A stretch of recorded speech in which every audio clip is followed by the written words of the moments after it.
Hey guys, it's Drac, and I wanted to share with you this. This is another interesting product from the Kickstarter universe. This is the SpellBook deck box that Renee is trying to get funded. And it's a really interesting product. It's very neat. It's like the combination of bookbinding and fabric upholstery work. And so before I open it up, I just kind of want to compare it to this. This is a pretty standard Ultra Pro deck box. It holds an EDH deck pretty comfortably, as well as any sort of standard or eternal format deck with tokens and whatnot. And just size for size, this is a little bit larger, which is good, but the interior compartment is about the same, which means that it's going to hold an EDH deck very snugly, and it would also hold a few tokens and be fine for your other tournament performance. So opening it, it has a very sturdy magnetic closure, and it opens from this side. Not that you could tell because it's pretty symmetrical, but opening it is like this. This is, talk about these in a second.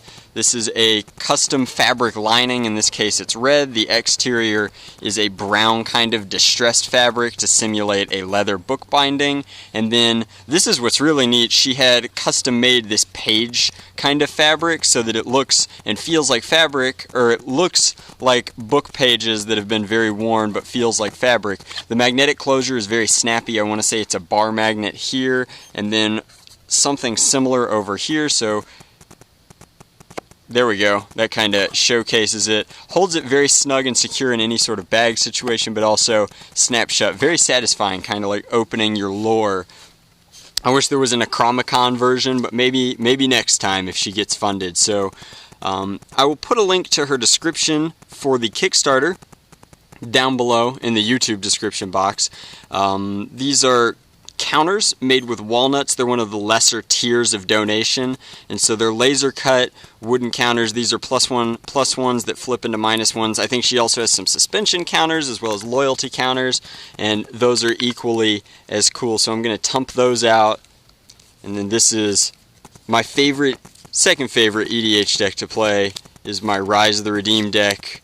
And so I keep my commander in a top loader. I'm not sure if that's going to fit, but we'll find out. These are standard Dragon Shield cards, so we can go ahead and throw those in. I think you always want to tuck them in the small side. And yeah, that's super duper comfy, very secure. I like it. Let's see, can we fit everybody in here? I have a lot of elf tokens. Rise makes plenty of elves, so can even fit the tokens absolutely comfortably. The magnetic clasp is very sturdy. I'm not entirely sure if it's sturdy enough to handle a ton of G-force. Guess you guys are going to learn all the secrets of my EDH deck. Will it fit an Ultra Pro in here as well? Wow, that's really cool. So it's an excellent deck box for EDH, especially even if you do your general like I do mine. So that's really, really cool. I think that this is an awesome product. It's well worth its price point. It's competitively priced. It's a little bit more than your standard Ultra Pro fake leather deck boxes, but the construction is much sturdier and it's got a very classy appearance. Plus, it's very, very unique, and I think that it's worth paying a little bit extra for handmade goods when opportunities arise. So I'm going to go ahead and start picking up all of my little green men, but as always, thanks for watching. I hope you enjoyed this, and definitely go give Renee's Kickstarter a look. It's very cool stuff that she's doing.